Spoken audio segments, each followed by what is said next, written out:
broadcasting on the DVC to all points unknown. If you're within the sound of my voice, you're listening to Welcome Home Podcast on the DVC.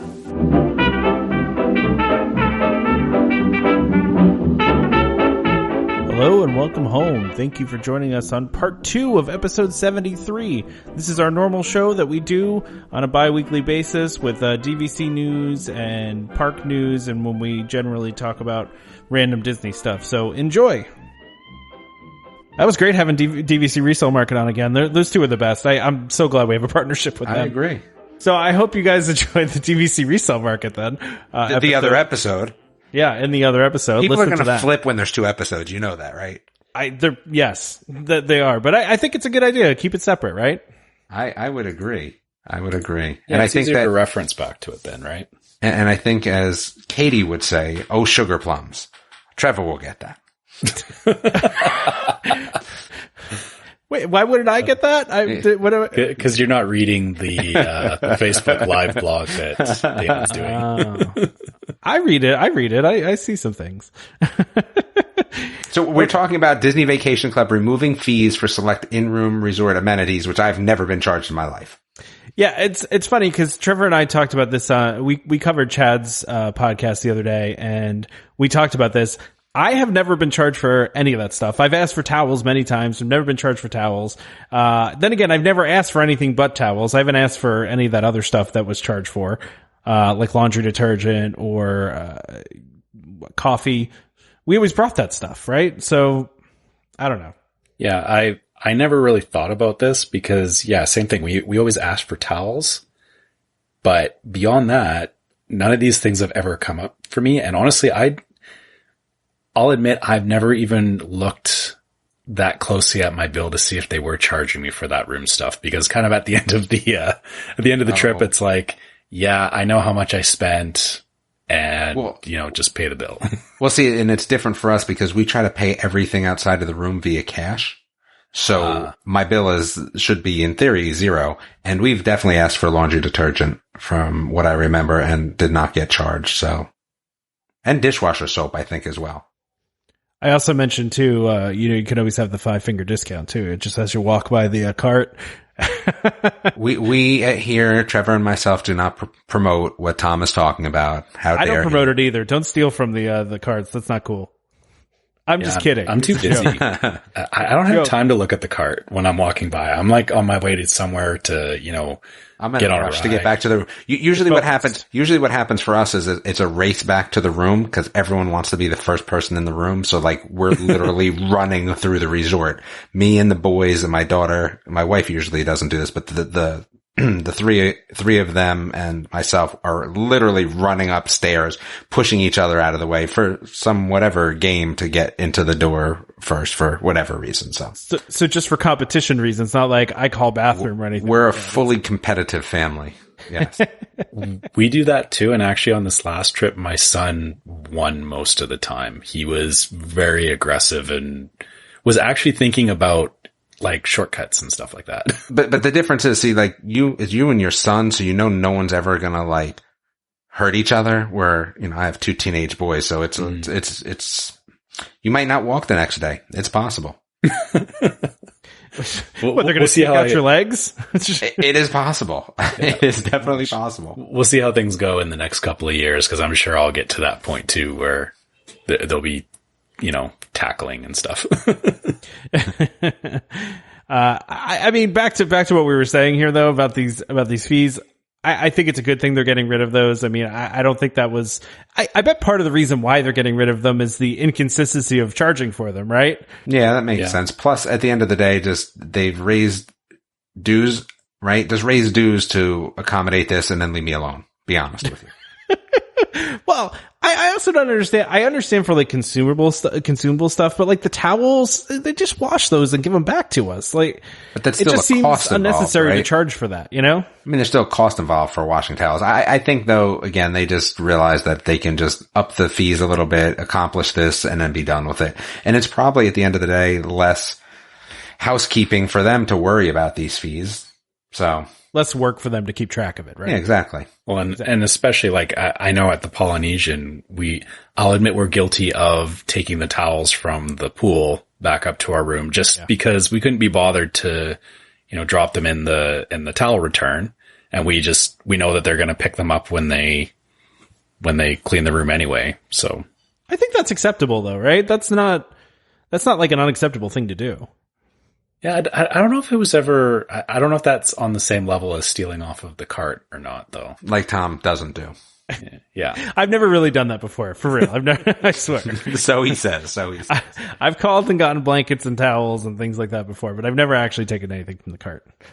So listen, I'm sure there's some people out there that have stolen all kinds of soaps and shampoos when they were doing the single use thing, right? So I've seen some pretty crazy pictures on Facebook of that. I'm sure. You see how Tom is projecting now, Trevor? He's projecting. That's all. It's not me. Yeah. That's exactly right. But we should also talk about though how DVC members are now going to get a 20% discount at Joffrey's, which I don't really care about because I don't drink coffee, but I mean, I'll get 20% off on a pastry. I'm cool with that. But see, what's so interesting is that like I don't drink coffee either, but at the end of the day, what's happened is my oldest son now will drink coffee, not usually when we're here at home, but when we're at Disney.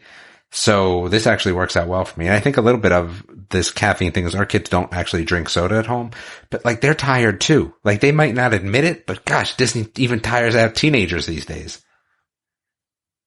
Yeah, it's, I never really thought about stopping at the Joffrey's kiosks before, because even there's one in the transportation and ticket center as you're walking towards the ferry, and I've always just written it off as, this is, it's somewhere you get coffee. Why would I care about it? But I guess they do sell other stuff there. I know when we were on doing the live show on my DVC points, one of the listeners mentioned that I guess you can get alcoholic beverages at some of the kiosks as well. That's interesting. But I guess that they say right in here now that I'm looking at it says 20% off non-alcoholic beverages. So that kind of ruins that. And I think, Trevor, what ends up happening is especially for foofy people, bougie people, or like teenagers that are just into coffee, but really only fancy coffee. Joffrey's works well. Like my wife drinks her coffee black. She gets up in the morning. She has it at the resort and boom, bang, we're done. But like, teenager needs, the caramel latte, extra foam with, this on the side. Yeah. You know how it is. Soy milk, soy milk, 2 pumps, right? Like, 2 pumps. Yeah. That's right. So he goes to Starbucks then. He goes to Starbucks instead of Joffrey's. He really doesn't, like I said, he really doesn't drink coffee while we're here. But when we're there, if there's a Joffrey's, because we happen to be there for, I think we were going on Space Mountain and there's that Joffrey's right there in Tomorrowland, right? Isn't that a Joffrey's? Yeah. And we happened to get some stuff there because everyone was feeling a little, tired. So, I'll take discounts anywhere we get. My wife is like, even though she's like, no, I know they don't give a discount here, but I'm going to ask anyway. Maybe things have changed. So like we ask everywhere. So this is, this works for us. Yeah. I think it's just more, taking the time to look at what they offer. Because I think we've all just kind of written it off as there's coffee there, but yeah, I guess would I bother to go out of my way that far for the 20% discount? Kind of depends on the day. It depends what they have, right? If you're not going to drink coffee there, then is there a gigantic donut there? Then I'll have that maybe. But I see a lot of people in the Facebook groups comment about how much they love Joffrey's. A lot of them like Joffrey's more than they like Starbucks. Now I wouldn't know. I'm not a coffee drinker, so I have no idea what the quality is. Yeah, this is the problem. None of us drink coffee. It is kind of a problem, right? That's why we don't have any coffee sponsors. Do Joffrey's. That's who we need next sponsoring us. We get Joffrey's as a sponsor. I know there's and I'm not going to shout out the name of the company because I don't remember them, but I've heard them in other places before where there's a company that makes Disney inspired coffee blends, which I don't even know what the heck that means. I don't know what that means, but okay. I don't know what it means either. They're like Disney. It's themed to like Disney attractions. It's weird. Does it smell like the water on Pirates? What's the drink that? Yeah, exactly. Beach club pool. Ooh. There's other discounts too, I guess. Blaze Pizza. And what's the other one? I don't even know what that's. I've never even heard of that place at Disney Springs. Yeah, I I knew about Blaze. Yeah. We're bad podcast people. We don't even know that place at Disney. Gosh. No, I don't know. And it is worth noting, by the way, this is for blue card people only. So if you do only have resale and don't have a blue card, then you don't get the discounts. Pretty much. That's pretty much correct. Yeah. Pretty much what Disney says to you. Yeah. That's funny. I like you said, I think any new discounts are a good thing. And before this was kind of an oversight in a way because, annual pass holders. Was there any discounts at Joffrey's or not? No, there wasn't. No. So when did this happen? This year, annual pass holders have received a discount there in the past. It's just no DVC members did. So. And when did this actually start though? Like it hasn't started or it did start? I believe it's January 1st. I think it was, New Year. Yeah. Gotcha. Well, that's good though. I'm yeah, down. New discounts are a good thing, are always a good thing. I'm definitely down. Okay. Well, Damon, the next thing we have on your list is your day tour, or your detour that you want. My day tours? I don't have day tours. Yes. I only have detours. That works too. Day tour works better. I think people would rather that we pronounce words wrong than say and so I think we're good. There you go. I want to say I want to commend myself on this episode. I think I've been doing a great job, but someone will hopefully let me know if I have not. I'm not saying I'm perfect, but I think I've done a better job at limiting my and uhs, and we'll see. I think I've only counted 2 for me so far, so. Oh, okay. Damon's detour. So I have a lot of things to actually talk about. We have made some changes to our trips. So we had planned on going July 4th. It was something that we definitely want to do, but then our friends that we travel with, who always seem to set what we're doing, which is fine by me. It takes off a little bit of, the planning for us. Actually, it's funny because the husband of the family that we go with, we call him Julie from the Love Boat because he's the one that's always doing all the planning. So it's kind of an inside joke. We are changing our July 4th. We were canceling that. We actually never booked it. So there's really nothing to cancel, but in our heads, we're canceling it because we're going to go back for Thanksgiving again. So everyone keep that in mind if you want to hang out again for all the people that were there last time or any new people that will be going over Thanksgiving. We will be there again. And I believe this time we will talk them into going to Epcot and doing all the fun food stuff that we ended up doing.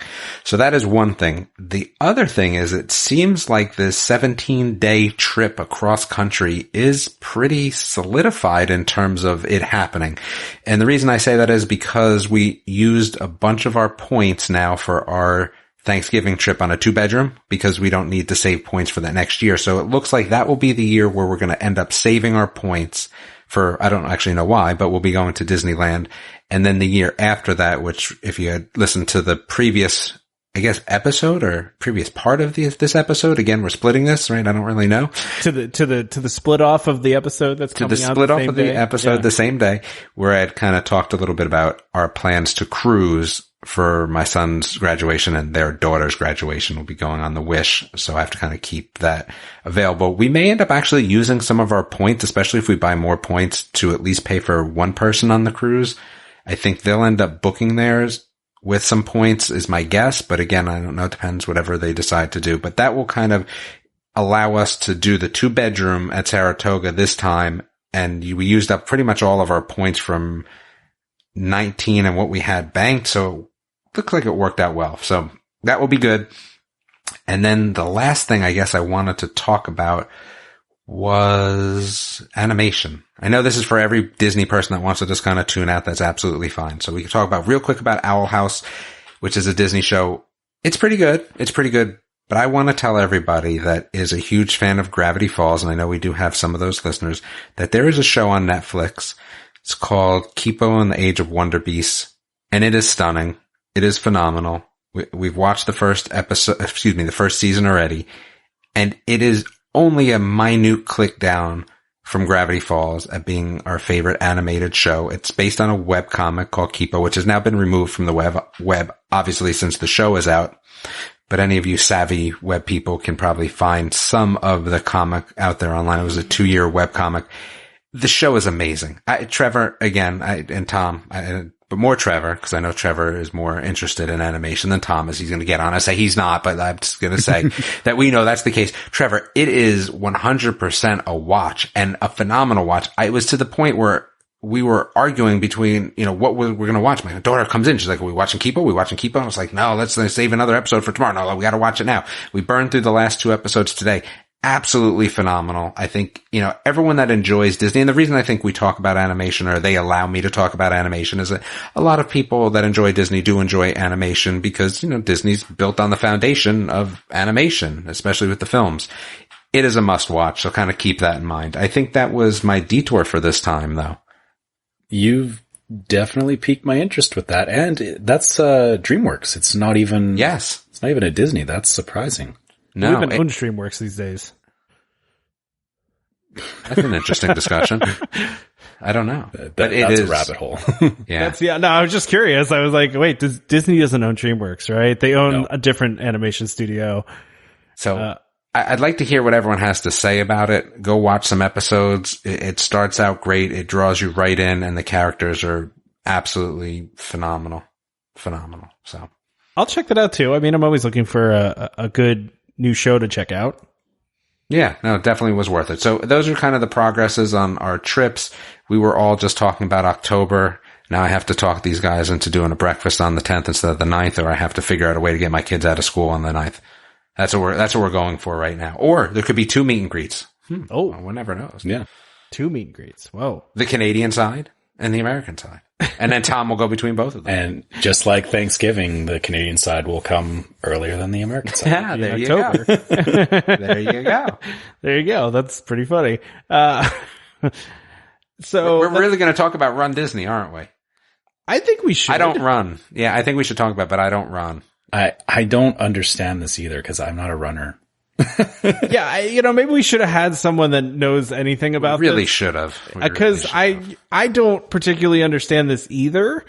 Why would you pay hundreds of dollars for this membership that they're offering? No, I mean, I guess I kind of get it. I think one of the things though that people are a little upset about is the way that you can kind of purchase your bib and where that slots you in the run. I think that was one of the things I've kind of been reading about.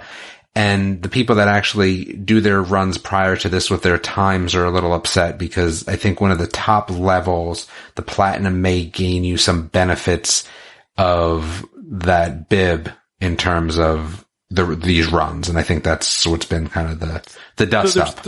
There's 3 different membership levels. There's silver, which is $265 a year. There's gold, which is $478 a year.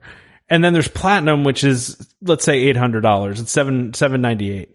And like you said, for the platinum membership, you do get an upgraded corral placement. I don't know what that means. So that's where you sit in the race, right? And I think that the argument is kind of, for runners. And listen, I am not a runner, so I'm just speaking on what I've read from people that I assume to be runners, because again, everyone on the web does, they are what they are, right? So they're saying that because you're putting people that maybe aren't at the same speed level now together, that could cause some issues. That's an interesting take. I would like to hear from somebody that does a lot of these runs if they would participate in this or not, because I don't know what benefit this gives besides getting early sign up. Jacket. An early sign up, right? Like, I think that's it. I think some of these sell out. So I think some of them sell out very quickly, right? Yeah, that's definitely a benefit if you want to do it, for sure. So it's interesting because I've also never understood. I've seen these Run Disney virtual 10Ks. What in the world is a virtual 10K? That's when you do a run on your own time, not as a larger scheduled event. It's something I've seen. My wife and her friends have done these before, where they will go to a gym and do the run like on a track or something like that, just on their own time. So gotcha. Okay. It's a different concept, but yeah, again, overall, I'm reading all of these features of this Run Disney membership, and yeah, I think the problem is we just don't understand it because, I mean, none of us on this podcast are runners. I've never run a half marathon ever. I don't think I've ever run a 10K, a 5K, a 2K. I don't think I've run any of those. I think the most I've done ever, a 5K. I've run a mile once. School. Yeah, I ran the mile in high school once. That was it. I think I've done 2 5Ks actually, now that I think about it. Not like real 5Ks though. Like not like actual races. These were like charity type Tom's events where body we happened to go 5K. In some exactly. way, right? Like one of them was the one where they throw like color stuff on you. It was a color run thing. Yeah. That was one we did. And then there was another one I think we did that was like through a neighborhood and we walked the whole way. So it wasn't, you know, it was a 5K, but it wasn't really, I mean, it's not like this because I've walked 5K before. Yeah. Don't they make you run on these? I mean, you have to go a certain time, I think, right? Well, no, that's the whole point. That's why the bib issue has come up and this placement of bibs and corralling. Okay. Gotcha. Yeah. What were we going to say, Trevor? I was going to say that they don't force you on these runs. Like people will sign up for them and they know full well that they can't run the full distance. Okay. So yeah, it's. But you don't want to be in the way of somebody that does want to run and does want to get a specific time. True. Yeah, that's true. You don't want to stop anybody else from hitting whatever time they want to hit. Yep. Do only certain people win the medals for these, or does everybody get a medal? Everybody gets a medal, don't they? I don't know. Are there different medals, like how you place? Like what happens if you win? Can someone let us know? Yeah, someone tell us. If anybody's done Red Disney stuff, like tell us on like the group or by email. We'd love to know. Because I have no clue. I want to talk about these buckets though. The fry, like you had me on popcorn buckets, but then fry buckets. What are fry? Are there actually let's do fry a complete buckets? 180 from the running exercise to let's talk about fry buckets. The thing is, let's talk about places for food. I never I didn't know there was such a thing as fry buckets. Like again, I got popcorn buckets, but fry buckets. This is a new one. This is a game changer. But I will say this though, I do actually have the TIE Fighter popcorn bucket. Was it a fry bucket or a popcorn bucket? It was a popcorn. It was sold as a popcorn bucket, but it is the most unwieldy thing to carry around. Like it is just. It looks dope though. It looks cool, but the problem, like we have it at home and we actually have it. We have some different. You have fries in it? No, we just M&Ms? actually store pens. M&Ms. Yeah, there's some M&Ms in there. That's a good idea. But yeah, it's not like they look cool, but if you're carrying it around a park, it's not a very comfortable thing to carry around. But you can't send them back to your room, right? No, you can't. That would be the best. That's what needs to happen. Like if you buy like something else, you'd be like, hey, can you send my fry bucket back with it? So we should probably explain what we're talking about, right?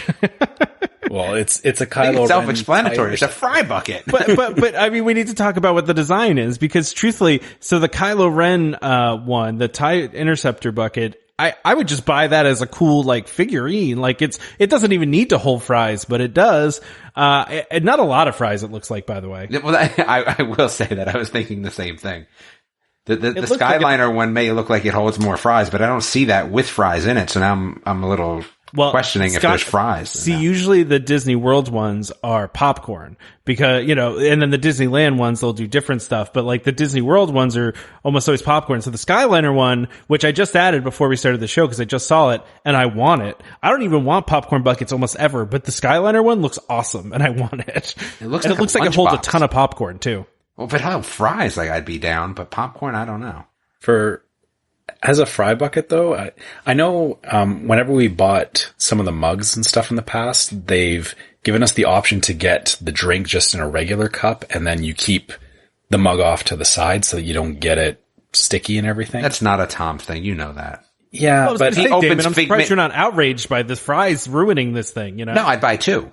I'd buy one for fries and one for nut fries, right? Well, that's where I would just get fries in a regular container and then keep the TIE Interceptor looking pretty. And then, take it back to my room and I don't know. It's still, like I said, that they look cool, but that and the Millennium Falcon popcorn bucket, trying to carry those things around the park for a day is not fun. I wonder though, I mean, people collect these, right? Yeah. They collect buckets. Like it must be hard to kind of present buckets like that. Cause they're like, how do you like put them in your house? They're kind of big, right? We just have the Millennium Falcon one looks really large. Well, I mean, it holds fries, so obviously, right? It's got to be huge. The Millennium Falcon one, first of all, doesn't look like it holds like any popcorn. It looks like it can hold like a handful, and then you're done. But I do like that one lights up. That's pretty cool.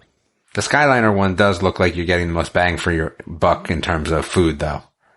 Oh yeah, that one looks huge. And plus you get the lanyard too. You can like carry it around your neck and just eat popcorn as you're walking. Well, dude, the lanyard, that solves your problem, Trevor. You just... Well, no, they all have the lanyards, because even my TIE Fighter one had a lanyard, but... So you didn't wear it around your neck like Flavor Flav? No, because... There you go. You'd be good. Oh man, I hope You we have try other it. listeners. I would definitely rock it as a accessory. Young people, Google Flavor Flav. I do see it. Every time we've been down there, I see people carrying these popcorn buckets, and I just think that the bigger they get, the less I want it. Like the Skylighter one, absolutely. I think it's a great design.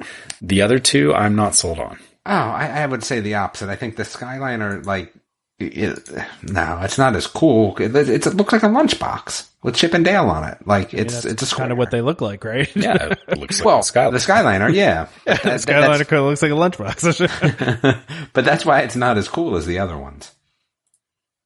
I don't know. I think it's cool. I like it. But no, listen, you're right though. It's definitely not as cool as the Millennium Falcon and the TIE Fighter. I don't know how you clean out the Millennium Falcon. Like I'm looking at it, I go, how do you clean the inside of that out?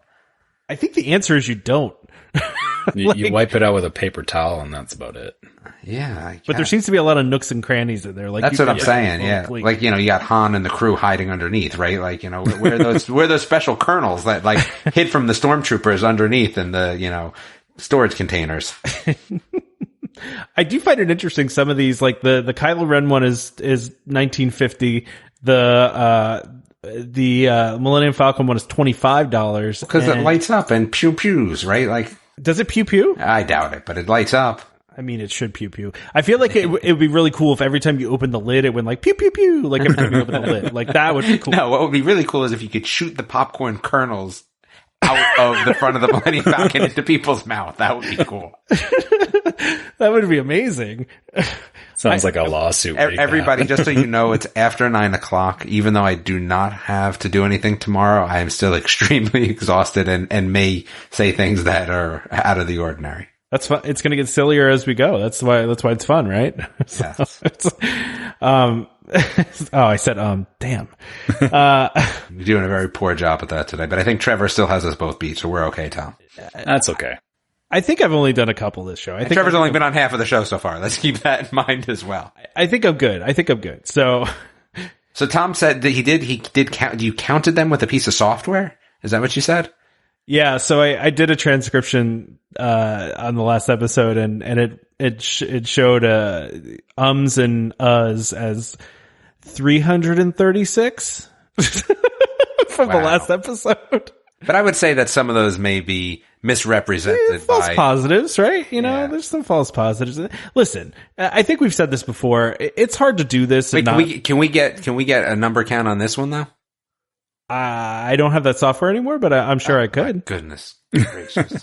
I'm sure I could, and find out how many times we did this, but I think we're doing all right this time. So that's good news. So I think though next I'm going to change your order. I think our reckless speculation should come after our Disneyland news.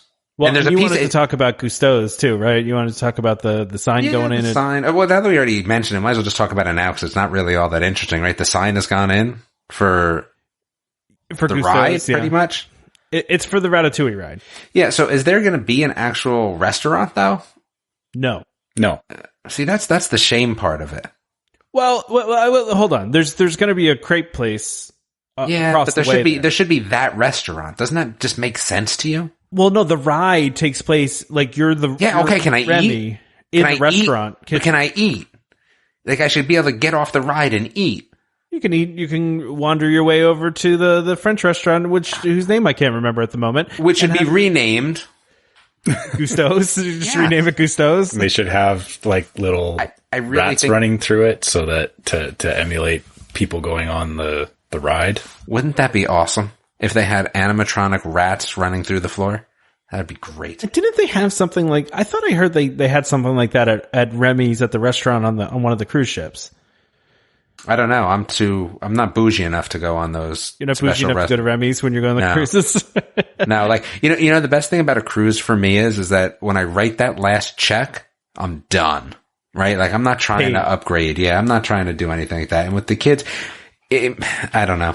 I think I might have next cruise. We might have to do that though. Plus, I don't want to get dressed up. Who wants to get dressed up? I don't really want to get dressed up on a cruise ship, personally. The only thing about dressing up though is that because you can get the PhotoPass pictures done by the photographers if you dress up, like it's kind of worth it in that regard. Well, anyway, now you guys haven't been on a cruise, so it's irrelevant to talk about it. Okay. I mean, I've been on cruise. Stunned silence. Stunned silence. But listen, I'm glad they're making progress with that area, and I think it's cool that they've put that sign in. It looks pretty neat. I wish I could see it from the Skyliner. I'll definitely do that when I go in April, take a look from the Skyliner. But that whole area looks like it's coming together really well. What were you going to say? I'm sorry. Missed opportunity though. To make it a restaurant, yeah. Well, the idea is that you're going to be you're going to be Remy, and you're going to be in the kitchen of the restaurant, scurrying it around. I get it for the ride, but again, give me the restaurant. We got Pizza Planet. Give me the restaurant. Okay. Well, I mean, we had Pizza Planet, and Pizza Planet was terrible. But I'm saying we still had it at least. We did. I always wish that they would have recreated Pizza Planet completely from the movies with all the video games and everything too. You can't do that in the park. You know how much of a disaster that would be. They did that back in the 90s and it didn't work very well. Did they? The Tomorrowland arcades. Oh, yeah. Yeah. Unfortunately, it's arcades are dead. Yeah. Unfortunately. You know how much it hurts me to admit that. Oh, yeah. And Trevor, it's funny because I keep on wanting to build an arcade machine. I truly do. And I just think to myself how much effort it is, but it would be very fun to do. And then I just go, I could just buy all the pieces and then build the inside and the buttons. But it's on my list of things. It's on my list of things. One. Yeah, no, you need I have the the X arcade stick and all that, but there's something to be said about actually having the an actual. It's on my list of. I have this little list that I keep on my computer of things I need to do. My bucket list is stupid, but it's on my bucket list to build one of those. Just I'm going to be doing something that's on my bucket list. I think it's January. Yeah, in February, beekeeping. Going to my first beekeeping class, and I'm going to have a hive. That's beekeeping. I'm gonna have a hive. So there's actually Disneyland news that I care about. Well, really? Yeah. What? Okay. Crazy. I need to hear this. Do we want to talk reckless speculation first? Or you want to talk Disneyland first? Were you just not paying attention, Tom? I legitimately just said to change the order. Gosh. The guy that removed the sword and stone. So again, it seems like, a few days ago it was reported that Excalibur was missing from the stone in front of King Arthur's, is that carousel? That's spelled that's spelled incorrectly that Tom has here in Disneyland. So it seems Hold on like a sec. I didn't spell that. That's a copy and paste. Oh, okay. Well, anyway, somebody spelled it wrong. But what's so interesting is that somebody pulled it out because the sword was kind of busted up a little bit, right? So, I have to say that this guy should have gotten something awesome. That's where I really want to go with this story. I think that no matter how he did it or why he did it, or it was his first visit button, the dude still pulled it out. He should get a sword at the end of the day. He doesn't need a kingdom, but he should get a sword. But now he's the king of Disneyland, right? So, I mean, that's what happens when you pull it out, right?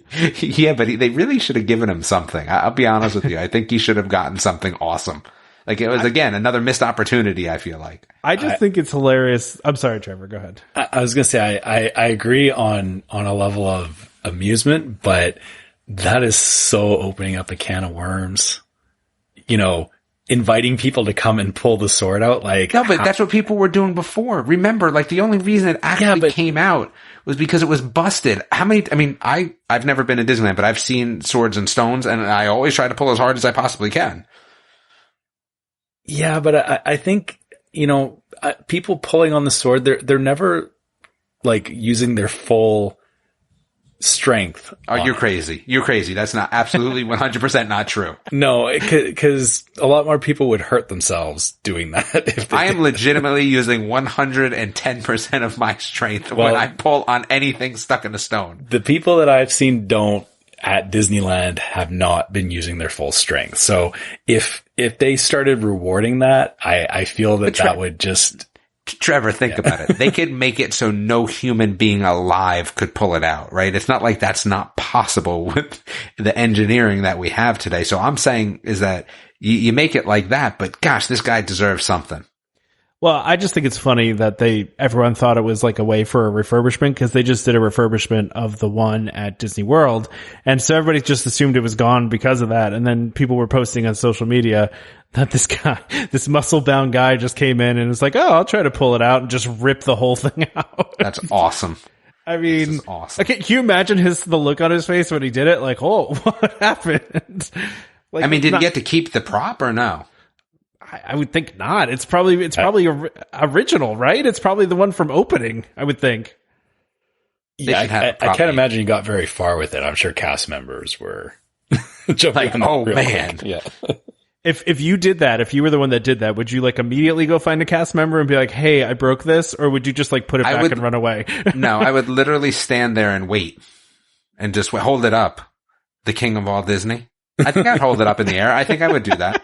I would hold it up in the air. I think so. And then eventually I would draw enough attention to myself that they would come over. I think so. Yeah, there's always cast members by the Sword and the Stone. But see, I guess the problem is like, are you a little scared you might get banned? Like, again, this guy's a first timer, right? So he didn't have that fear. But as a DVC member, do you get a little nervous? 'Cause you're like, oh crud, like what happens if I get banned for doing this? Yeah, I don't know. That's interesting. That's true. But I guess that's a little different than, because that was clearly an accident. But I guess... Yeah, it's not like he was trying to vandalize something, right? No. If he starts swinging around and like... But then could you even really blame him? I mean, like Damon said, you'd have to hold it above your head and be like... Oh, at least once. And you'd have to have somebody take pictures and record. Like, I think they should have done something like that. You know what I mean? Like, the PhotoPass people should have come over, taken some pictures. Like, at the minimum, help this guy out a little bit. I don't disagree. I mean, there could be pictures that exist of this. I've seen, I would think cast members would have a good sense of humor about this. I would think. I don't know. Yeah, I don't know about that. And that thing is old. I mean, it's been there for forever, right? So I think they even said that in the article. Really? Yeah, I figured that they would have swapped out the prop at some point, but I don't know. They've probably refurbished it over the years, but I don't know. You're saying you think that it's a new sword or that it's like a new thing that it's in, the anvil? Yeah, you're right. I have to do some looking into it, but to me, I can't imagine that something like that would have stayed there from opening day because there is a mechanism in there. Why is there a mechanism in there for what? Because they used to do a show where Merlin would come out and kids, like, they would crown King Arthur from, like, cause somebody would pull up on the stone or on the sword. And they would always set it up that, the adults would never be able to pull on it, but then some kid would come up and the sword would come out so far. And then that kid would be crowned king of Fantasyland for the day. Well, this guy should have been crowned king of Fantasyland then. I mean, obviously that should have been his prize. Considering they haven't done that for years, I think they were probably not prepared to do so. But I think they still do that at Disney World. I've seen that recently, I feel like. But I also want to... A long time. Oh, really? Okay. I do want to point out, though, the person that reported this said it was their friend that did it, said that they told him if he pulled it out, he'd win a prize, which is hilarious, too. Yes, that is almost as good as rhubarb. That is good, yeah. That is something you do, Damon. That's definitely something I would do. There's no doubt about that. That's like tricking your friend into drinking Beverly. That's yeah. Wait, so there's other boring Disneyland news too, right? You guys want to talk about? Oh, I thought you were interested in both things. No. I'm interested in this one. This is awesome. The new sign looks great, and the walls that they put up with the shiny metal. Yeah, I mean, how else do you describe it? It's like a shiny metal like art piece. Yeah, I don't know what you call that. It's like a rainbow metallic type wall, which, don't get me wrong, this is miles better than the what's it called? The French fry rocks. I was going to say, did this replace the French fry rocks, right? Yeah. So yeah, it looks really nice. I hope that it's a sign of future things to come in the land, that it just gets an overall improvement, a more futuristic Tomorrowland. Wait, did we forget to do our resale market ad? Maybe. Wait, you're going to insert that in later, I'm hoping. Yeah, sure. I'll do that. Oh, I feel like tonight's been fun. So anyway, yes, yeah, I could do it right now if you want. We can come back to this. I think we should. Okay, let's do it right now. Then. I'll go ahead and do this right now. DVC Resale Market is the leader in the DVC resale industry with 11 former Disney Vacation Club guides like Marissa and Derek that you heard on part 1 of this episode, and 2 former Disney Vacation Club quality assurance managers. If you're thinking of buying DVC, browse the largest selection of DVC resale listings anywhere with DVC experts on hand 7 days a week to answer your questions. Again, a lot of times it's going to be Derek or Marissa, so you heard them today. Those are the people you can talk to. If you're thinking of selling, turn to the friendly professionals at DVC Resale Market, where over 98% of listings sell within 30 days and nearly 3,000 contracts were sold in 2018 alone. So go to dvcresalemarket.com or call 1-844-DVC-PROS. That's 1-844-382-7767. Most importantly, let them know that Welcome Home sent you. That is very important to us and is important to them, so that they know that you heard about them on this show, and maybe you even heard them on the previous episode that we released at the same time, part 1. You heard Marissa and Derek talk about DVC Resale Market, and you heard them on the show. Just let them know that's where you heard about them. And, they appreciate that, and we appreciate it as well. So again, that's dvcresalemarket.com or 1-844-DVC-PROS. So the one thing they did mention too is, even if you are going to send them a note, in that note, please mention Welcome Home. They would appreciate that. We would appreciate that. Just Absolutely. Put it in the comments. Yep. All right. Back and back to your boring Disneyland news. Bum, bum, bum. You don't think this is cool? I mean, actually, I'll be honest with you. I didn't even look at it before, but then I did see the wall and I was like, yeah, that is kind of cool. Would you want that in the Walt Disney World Tomorrowland? No. I think because it's like this retro chic cool.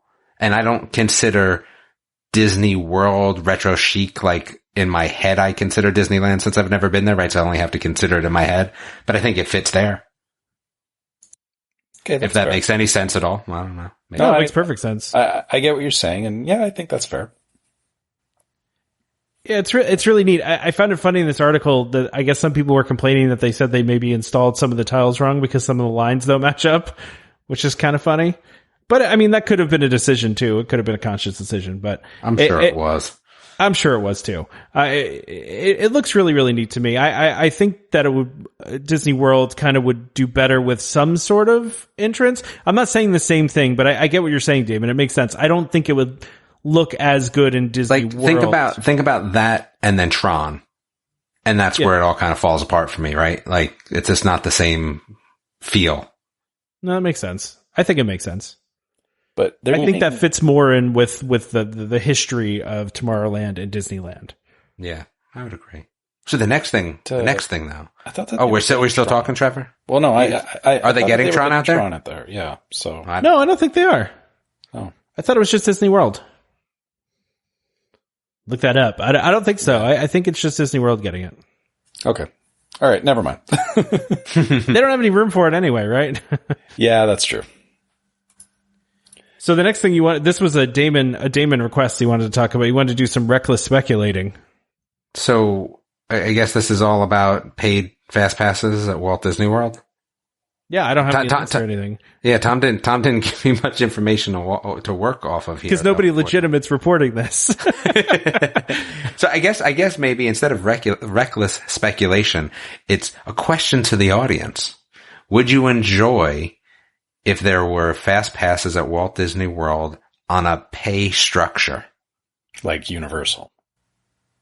I don't consider that a paid structure at Universal per se, because you can get them if you stay in Universal for free at some of the hotels. So a little bit different than that. Or, hey, listen, Trevor, actually, I like that idea. So if you're staying at, I don't know how this would affect DVC people, right? They should just get them automatically. But if you're staying at a high level resort, you automatically get this, kind of like they do at Universal. So if you're staying at a deluxe, you automatically get the upgrade? Well, that's the way it works at Universal. I think that becomes too cumbersome for Disney though. I don't think they could pull that off because then what do you do with DVC people? They all just get it. Yeah. Universal you don't have the pre-booking with Universal though, either, do you? Correct. Like you can't book 60 days out, right? Not that I'm aware of now. Again, I haven't been in about a year, so I think that's where the trade-off is that having their paid fast passes, they're also not letting people. Well, and their fast passes don't work for everything as well, right? Harry Potter is not on that get in early sort of thing. Right. Well, again, I'm kind of for extra paid fast passes at Walt Disney World. I think it should be an option. I think that, again, the more options that we have, the better for everybody. Not to say that I would necessarily use them all the time. And I think what's funny is that as I've, continued to go to Disney over and over and over, which again is not necessarily a bad thing, but, I don't need to always do all of the rides anymore. So would it be something that I would use all the time? No, probably not, but it would be something that I would like to have there. And it depends on what is on that list of fast passes. Are they saying that we could buy fast passes for the new rides? If that's the case, then yeah, please sign me up.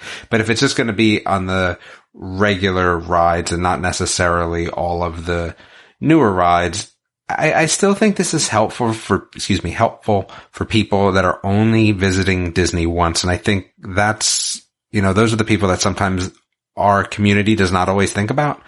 Somebody that's going to visit once, maybe let's say for their kids, but they're only going to do it once. So, their kids are going to be 7 or 10. It doesn't matter what the age is. They're going to do it once and they're going to be done. I have a lot of friends like that did Disney once.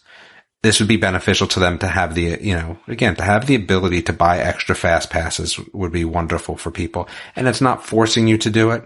I don't necessarily think it's taking away anything from people, but that's just my opinion. Yeah. I mean, I guess my thought on it is that if they were going to do it, it does have to be something that, and okay, don't take me wrong on this. It has to be expensive.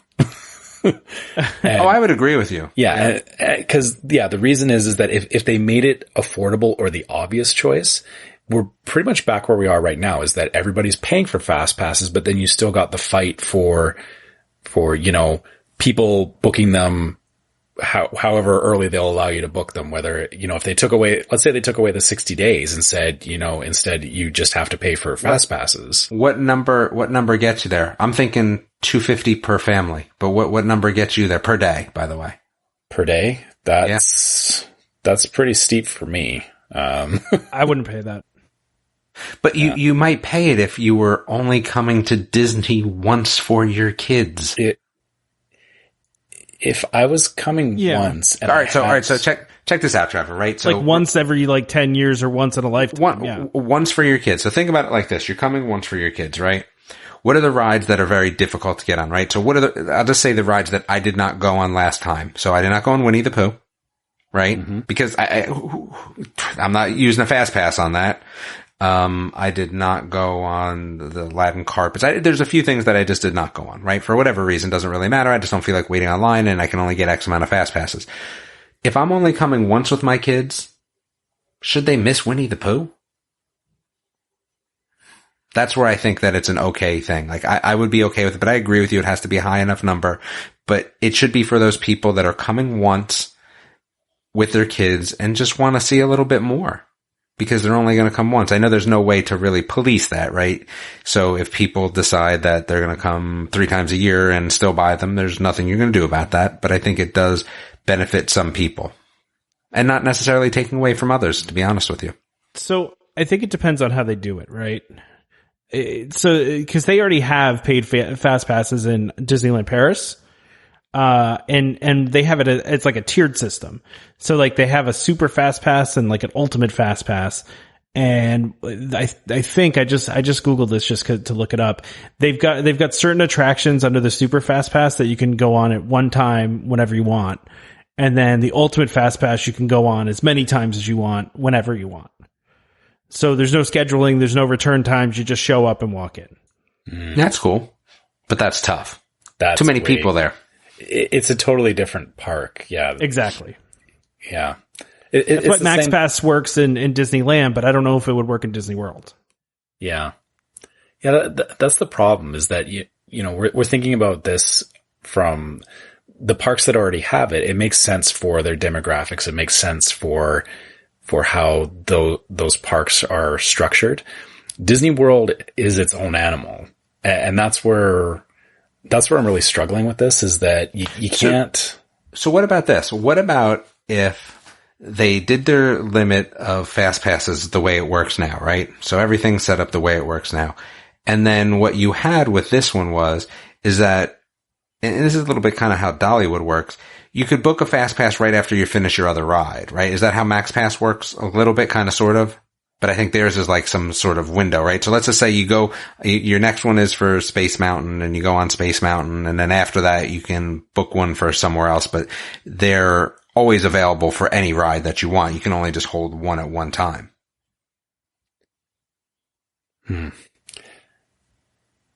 Yeah, that or would you rather something where it works the way the current system works, but you can just get 2 more per day?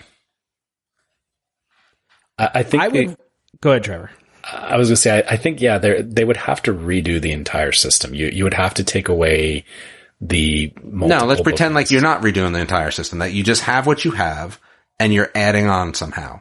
So those are your 2 options, right? I'm giving you 2 options. I'm just kind of curious to what your thought is. So the one option is that you have your fast passes for everybody the way you are, but if you pay this extra money, you can go to the park and get any fast pass you want. You can only hold one at a time. And then once you finish that ride, you can get another one for anything in the park. And you could do that. You can only ride them one time each, though. And you can do that for the whole day. And that's how it works. That would be one way. Or the other way is that you have like concierge level, right? You have 6 instead of 3 a day.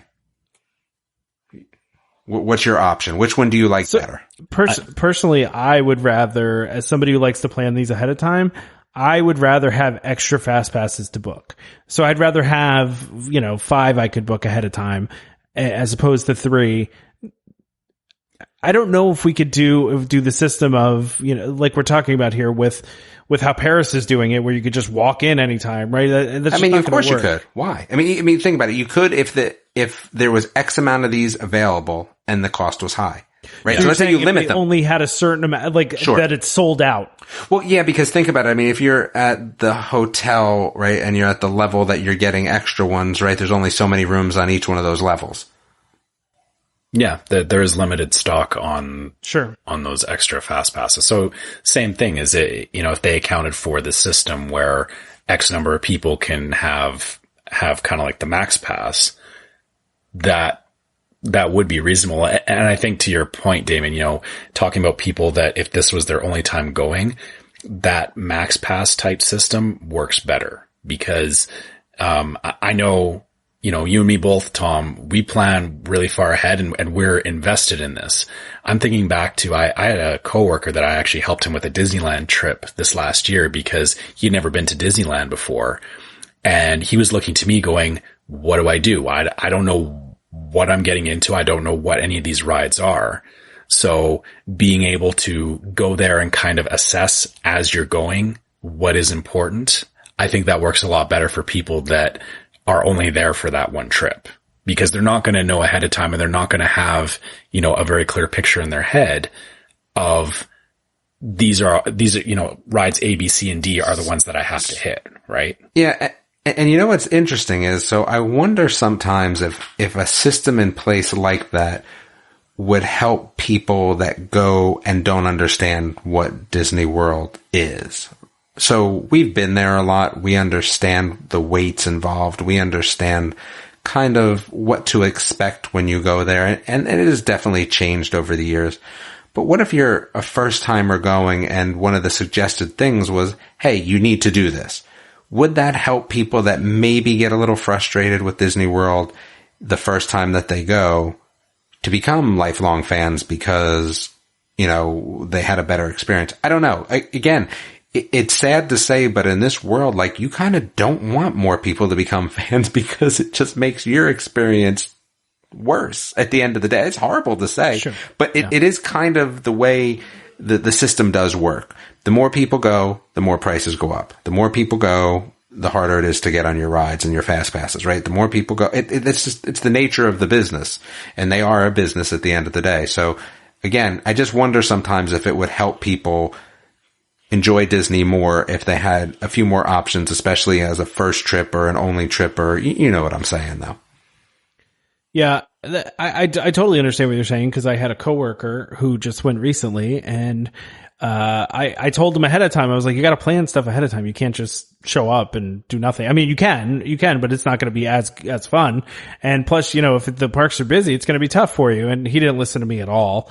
And while he was there, he's texting me. He's like, I don't understand this FastPass thing. I can't get anything. I can't get any of the popular rides. And I was like, I told you had to do some pre-planning from this. And I know a lot of people hate the pre-planning. A lot of people miss that old FastPass system where they could show up that day and get some, a paper FastPass for something.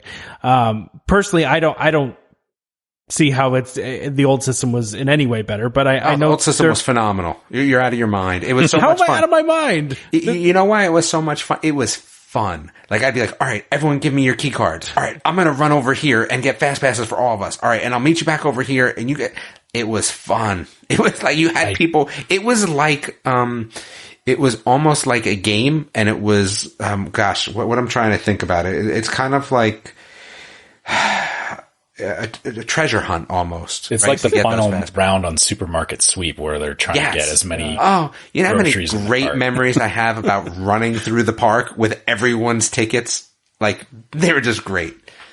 You know how many great memories I have of just being on my app and then getting a fast pass? Zero. No, I have great memories of it. It's great. No, you don't. I don't want to run across the park. First of all, how awesome that was. No, it was terrible. It was absolutely phenomenal. It was so much fun. I did from tomorrow. We were in Tomorrowland and we decided we wanted Splash Mountain fast passes. Yep. And you ran your ass over there. Your butt, excuse me. And then went back again to get on Splash Mountain later. Yeah. And you were the only one, right? You took everyone's room keys with you. Yep, I did. Yeah. Tom, you don't know. How is that preferable to doing it on your phone? No, it was so much fun. Trevor, was it fun though? Admit it. It was very covert ops. Exactly. It felt like, cause I was like, I know if I get over there now, I can get a good time before everybody else figures out that they want to get on Splash Mountain. Yes, it was the best. The good old days. Nostalgia reigned supreme. You guys are crazy. You guys are crazy. You couldn't even change those fast passes if you wanted to. So what? Didn't need to. Plan your day better. But if you blew past your time, then it's like, oh, too bad. You couldn't and Trevor, did you ever have the disappointment of running all the way over there and then all the fast passes being gone?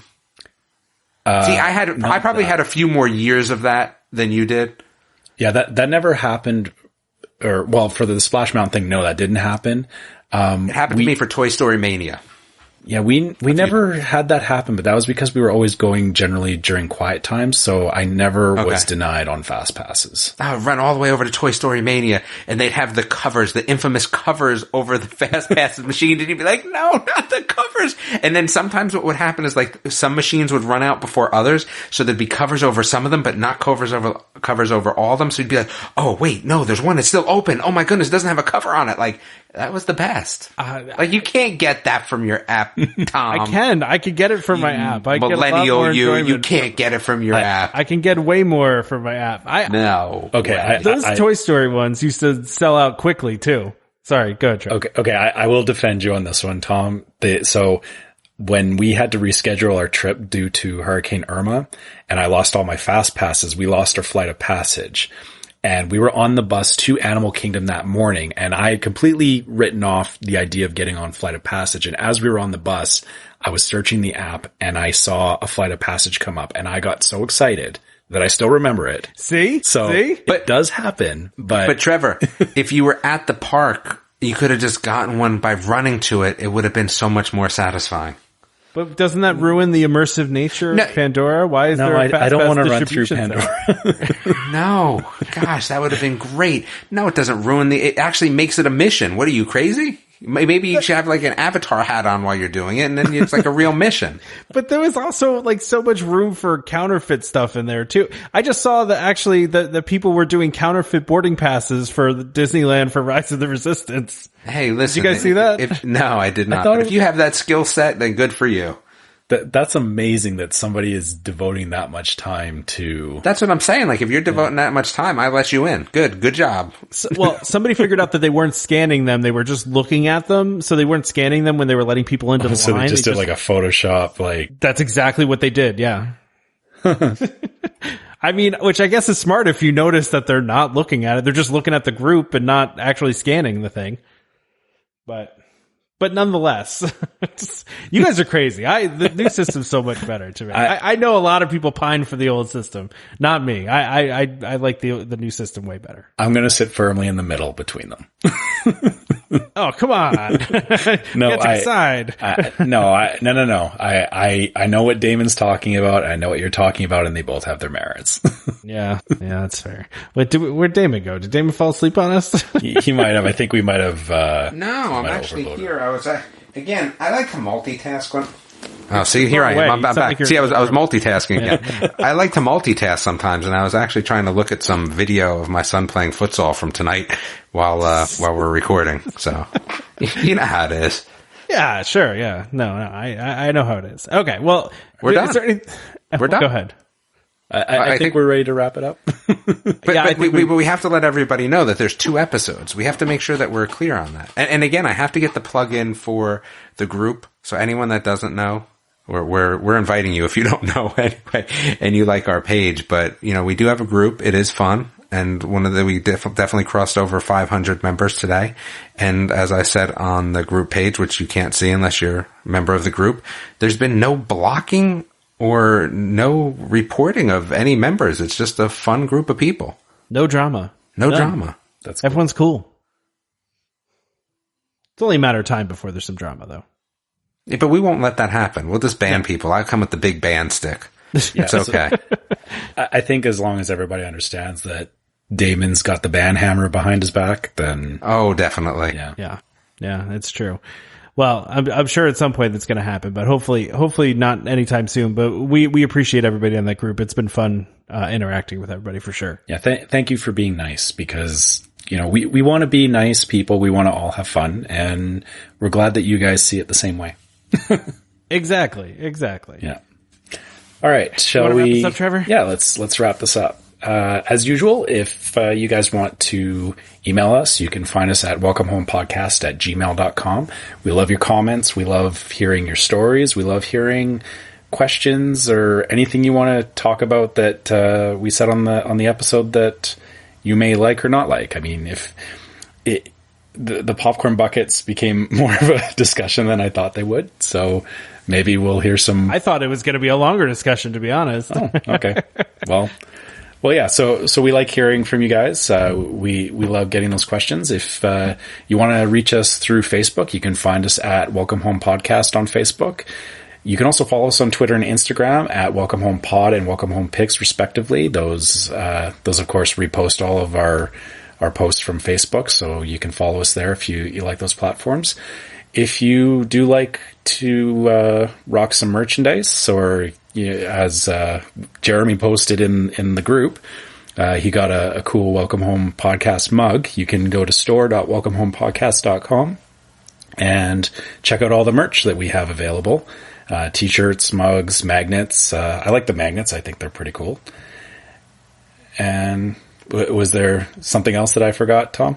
Reviews. Oh, reviews, yes. Yeah, so if you guys are listening to us on iTunes, Spotify, or Google Play, any of those platforms, we do like getting reviews because it helps us get better. It helps us understand our audience, and it also helps other people find the podcast, because those reviews do help make it more visible when people are searching for podcasts like ours.